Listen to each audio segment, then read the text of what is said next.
嘉义东石乡有一个庄头，有一条主要的街道，每日工建立到尾暗啊，都会飞来1000桶只婴仔停伫个电火线的面顶，真壮观。一直到过工的早起才会来离开。也毋过，这个电火条啊面顶的婴仔，不时有这个白色物滴落来，所以在地人暗时啊，若要出门，就算无落雨，嘛爱行雨伞，也若无，就爱戴安全帽。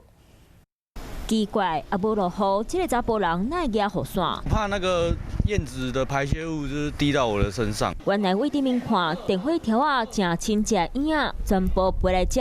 现在马上就滴到了，就惊伤到婴仔会使，大家毋是举雨伞，啊无就是戴安全帽啊。啊，那这个所在就伫咧嘉义东石五股村。这种讨海卫生路面里面靠一个困舍，对遮过拢凡事都要戴安全帽。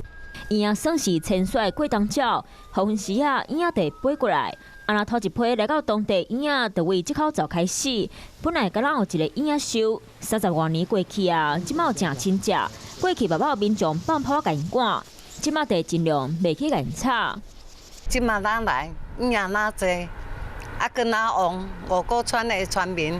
大家哪旺？如果有鸟在的地方呢，是一个非常好的环境。这2年都会当看到婴仔收，就算生活上有时阵会造成一寡无方便。不过民众已经惯势，甲婴仔当作是因的好朋友。